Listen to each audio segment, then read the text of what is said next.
I went to Delhi with little friends, few friends, a friends या any friends yesterday. अब इसमें से आपको बताना है कि इसमें कौन सा आएगा, लिटिल, फ्यू, ए फ्यू या एनी। तो इसी तरीके के क्वेश्चंस आपसे हर एग्जाम में पूछे जाते हैं, चाहे वो अनसीन पैसेज हो, चाहे वो कॉमन एरर का क्वेश्चंस हो, वो हर एग्जाम में आपसे पूछे जाते हैं। अगर आप कॉम्पिटिटिव की तैयारी कर रहे हैं तो आपसे ये पूछे ही जाएंगे। तो इस वीडियो में हम इसी तरीके के क्वेश्चंस को जानेंगे कि डिटर्मिनेशन आके कि little, few, a few, any या सम का यूज़ कब किया जाता है। तो चलिए बढ़ते हैं अपनी वीडियो की ओर। तो पहला यूज़ हम जानेंगे सम और ए फ्यू के बारे में कि आखिर सम और ए फ्यू का यूज़ कब किया जाता है। तो उससे पहले मैं आपसे बता देता हूं कि अगर आपने चैनल सब्सक्राइब नहीं किया है तो चैनल सब्सक्राइब कर लीजिएगा, आप ही का ही चैनल है। और वीडियो को भी पहले से लाइक कर दीजिएगा क्योंकि आपकी काफ़ी ज़्यादा इंपॉर्टेंट होने वाली है वीडियो। तो चलिए आपको बताता हूँ सम और ए फ्यू का यूज़ कब किया जाता है। देखिए, सम का अर्थ होता है कुछ और ए फ्यू का भी अर्थ होता है कुछ। तो आखिर जब दोनों का बराबर कुछ ही आंसर होता है तो फिर मतलब ये हमारा यूज़ कब किया जाता है। तो सम को मैं बता देता हूँ, जैसा कि आप लिखा हुआ देख रहे हैं, अनकाउंटेबल और काउंटेबल दोनों के लिए यूज़ किया जाता है और ए फ्यू काउंटेबल के लिए यूज़ किया जाता है।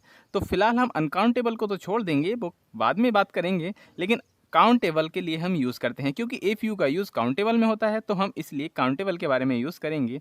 तो आपको मैं बता देता हूँ कि जब भी काउंटेबल में 4 या 5 से ऊपर की बात होगी तो हमारा सम यूज़ किया जाएगा, और हमारा अगर कभी 4 या 5 से कम की बात होगी तो वहाँ पर ए फ्यू यूज़ किया जाएगा। आपको समझ में नहीं आ रहा होगा, अरे मैं बताता हूँ ना, मैं किस लिए हूँ, आपको सारी बातें बताऊँगा। देखिए, जब हम ऐसे देखते हैं कि एक हमारी टेबल रखी हुई है, ठीक है, उस टेबल पे कुछ किताबें पड़ी हुई हैं और हम उसकी एग्जैक्ट हम मतलब काउंट तो कर सकते हैं, लेकिन हम एग्जैक्ट नहीं बताना चाहते कि इस पे 4 किताबें हैं, 5 या 6 या 8 10 कितनी। तो उस पे हमारी 8 या 10 किताबें रखी हुई हैं। तो हम क्या बोलेंगे, there are some books on the table. वो सम हमने यूज़ क्यों किया, क्योंकि मैं पहले ही बता चुका हूँ कि अगर वो किताबें आपको देखने में लग रही हैं कि वो 4 या 5 से ज़्यादा हैं तो वहाँ पर यूज़ किया जाएगा सम, और अगर वो हमें देखने में लग रही हैं कि 4 या 5 से कम हैं तो वहाँ पर यूज़ किया जाएगा ए फ्यू। अगर हमें लगता है कि यार 2-3 किताबें ही पड़ी हुई हैं टेबल पे तो हम क्या कहेंगे, there are a few books on the table. तो हम यहाँ पर ये यूज़ करेंगे ए फ्यू का। तो आपको समझ में आ गया होगा कि सम और ए फ्यू का यूज़ आखिर कब किया जाता है। अरे नहीं आया तो एक एग्जाम्पल और देता हूँ ना, और ज़्यादा क्लियर हो जाएगा। तो बात करता हूँ मैं आपसे नेक्स्ट एग्जाम्पल की तरफ। तो देखिए, मेरे पास ये लिखा हुआ है there are fruits in basket. तो इसमें हम क्या करेंगे, देखिए हमें पता है कि वो उसकी क्वांटिटी कितनी है, लेकिन हम नंबर्स में बताना नहीं चाहते। काउंट कर सकते हैं लेकिन नंबर में बताना नहीं चाहते। तो अगर 4 या 5 से कम फ्रूट्स हैं अगर हमारी टोकरी में तो हम यूज़ करेंगे वहाँ पर ए फ्यू। और अगर वो ही फ्रूट्स अगर हमारे 4 या 5 से ज़्यादा होते तो हम वहाँ पर यूज़ करते सम का। अब आप ये कहोगे कि हमें एग्जाम में क्या पता कि 4 या 5 हैं या 5 से ज़्यादा हैं, वो कैसे पता।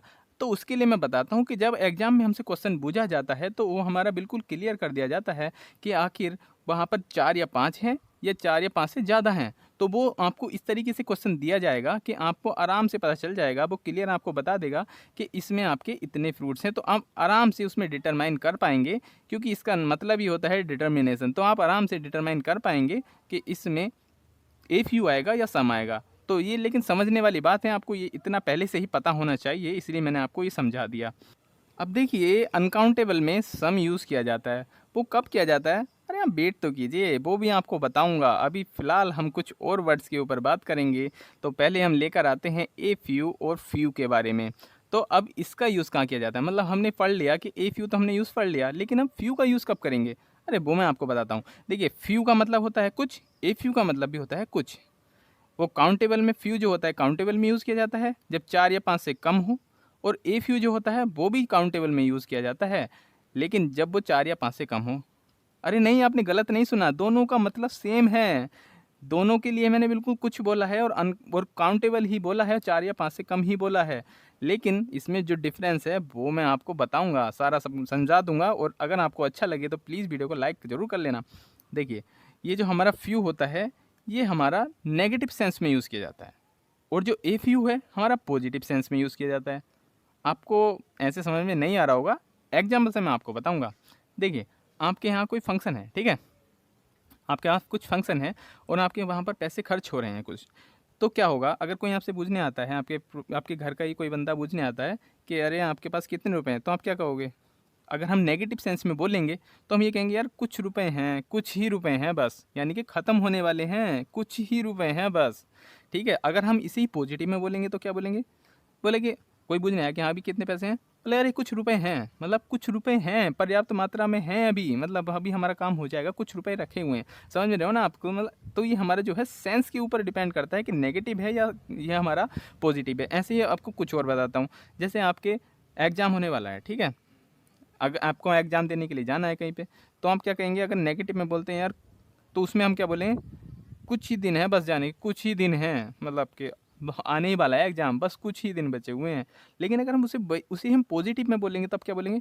कुछ दिन हैं अभी, मतलब कुछ दिन हैं, आराम से आप आराम से कर सकते हो तैयारी, कुछ दिन हैं अभी जाने के। तो आपको पॉजिटिव और नेगेटिव का समझ में आ गया होगा। फिर से मैं आपको एक बात और बता देता हूँ, अगर एग्ज़ाम में ये क्वेश्चंस आएँगे तो आपको आराम से बिल्कुल क्लियर हो जाएगा कि वहाँ पर ये नेगेटिव सेंस है या पॉजिटिव सेंस है, क्योंकि वो उस तरह से आपको इसमें वाक्य जोड़ के दे देंगे कोई भी, या आपको बिल्कुल एक ऐसी कुछ तो देंगे, उसमें ट्रिक देंगे कि जिससे कि आप आराम से समझ पाओगे कि नेगेटिव सेंस है या पॉजिटिव सेंस है। तो इसमें घबराने की कोई ज़रूरत नहीं है। तो आपको ए फ्यू और फ्यू का मतलब भी समझ में आ गया होगा कि आखिर ए फ्यू कब यूज़ किया जाता है और फ्यू कब यूज़ किया जाता है। जो हमारा फ्यू होता है वो नेगेटिव सेंस में नाम मात्र का, और जो हमारा वो होता है पॉजिटिव, वो होता है हमारा ए फ्यू। तो बढ़ते हैं हम आगे थोड़ा सा। अब आपको मैं बताऊंगा कि आखिर जो सम है वो कब यूज़ किया जाता है और वो अनकाउंटेबल में कब यूज़ किया जाता है। चलिए बढ़ते हैं हम आगे। तो अब हम पढ़ते हैं सम, ए लिटिल और लिटिल के बारे में। तो जब आपको ये समझ में आएगा तो आप आराम से समझ जाएंगे। तो देखिए, अगर आपने फ्यू और ए फ्यू पढ़ रखा है तो आप लिटिल, ए लिटिल भी आराम से पढ़ सकते हैं। अरे वही तो है, बस वो काउंटेबल के लिए था और ये अनकाउंटेबल के लिए है। और सम का अनकाउंटेबल में कैसे यूज़ किया जाता है वो भी मैं आपको बताता हूँ। तो देखिए, सम का मतलब होता है अनकाउंटेबल में, और काउंटेबल में तो आपको समझ ही चुके हो। तो आप अनकाउंटेबल की बात करें, सम होता है मतलब कुछ ज़्यादा मात्रा अगर होगी किसी चीज़ की तो वहाँ पर यूज़ किया जाएगा सम का। मतलब कोई चीज़ है हमारे पास और उसमें ज़्यादा मात्रा है किसी चीज़ की, तो वो हमारा हमारा यूज़ होगा सम का। और अगर हमारे पास किसी चीज़ की मात्रा कम होगी तो वहाँ पर यूज़ होगा ए लिटिल का। मतलब ऐसे आपको समझ में नहीं आ रहा होगा, मैं आपको थोड़ा सा एग्जाम्पल के साथ बताता हूँ। देखिए, आपको गर्मियों का जैसे सीज़न चल रहा है और आपको शिकंजी बनानी है, ठीक है? तो शिकंजी में क्या क्या यूज़ होता है? हमारा चीनी, नमक और वाटर वगैरह तो यूज़ होता ही है। तो ठीक है, अगर हमें ये करना है चीनी और नमक का करना है, तो क्या होता है? चीनी ज़्यादा डलती है और नमक थोड़ी बहुत ही डलती है।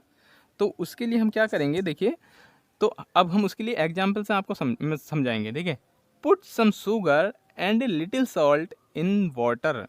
देखिए, put some sugar and a little salt in the water, इसका मतलब क्या हुआ? देखिए, सम आया है यहाँ पर शुगर के लिए, तो शुगर हम ज़्यादा डालते हैं तो इसलिए उसका यूज़ करा गया है हमारे पास सम का। और जो नमक होती है वो बहुत ही नाम मात्र के बराबर थोड़ी डालते हैं, तो वहाँ पर यूज़ किया जाता है हमारा ए लिटिल का। समझ में आई? अगर ज़्यादा की चीज़ की बात होगी, कुछ है, दोनों का अर्थ है कुछ, लेकिन अगर ज़्यादा की मात्रा होगी तो वहाँ पर सम यूज़ किया जाएगा, यानी मतलब एम्पल अमाउंट होना चाहिए। अगर एम्पल अमाउंट है, पूरा अमाउंट है, तो वहाँ पर हमारा सम यूज़ करा जाएगा। और हमारा अगर कम अमाउंट है तो वहाँ पर यूज़ किया जाएगा ए लिटिल का। मतलब दोनों का कुछ ही होता है। तो मुझे लगता है कि आपको ये समझ में आ गया होगा। अब लेकिन आता है हमारा लिटिल। आखिर ये लिटिल कब यूज़ किया जाएगा भाई? तो लिटिल का मतलब है नाम मात्र के बराबर।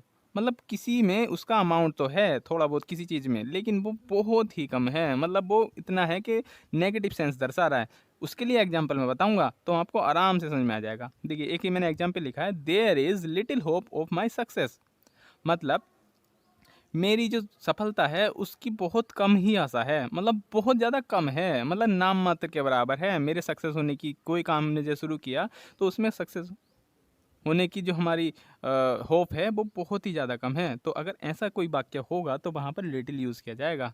और अब भी मैं आपको बता रहा हूँ कि अगर आपको एग्जाम में पूछा जाएगा तो आपको बिल्कुल क्लियर कर दिया जाएगा कि आखिर वो क्या कहना चाह रहा है, तो आप उसे देख के आराम से बता देंगे।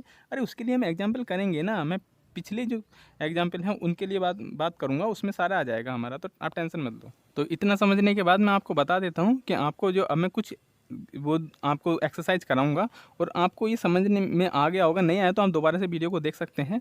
और अब मैं आपको कुछ एक्सरसाइज कराऊंगा और आपको क्या बताना है, आपको वो एक दो तो मैं आपको करा दूंगा, लेकिन बाकी आपको ही करने पड़ेंगे। और आपको करने के लिए आप मुझे कमेंट में कीजिएगा या आप मुझे इंस्टाग्राम पे भी फॉलो कर सकते हैं। तो आपको मैं कुछ क्वेश्चंस कमेंट में दे रहा हूँ, वो कमेंट आप जाके देखिएगा नीचे वीडियो के, और उन क्वेश्चंस को करने की कोशिश कीजिएगा। और एक दो क्वेश्चन मैंने वहाँ पे कर दिया है, तो वहाँ आप जाके देख सकते हो, और बाकी क्वेश्चंस को अपने आप कीजिएगा। अगर जो नहीं होता है वो मैं आपको सारे बताऊँगा। तो मिलते हैं आपसे नेक्स्ट वीडियो में, तब तक के लिए जय हिंद।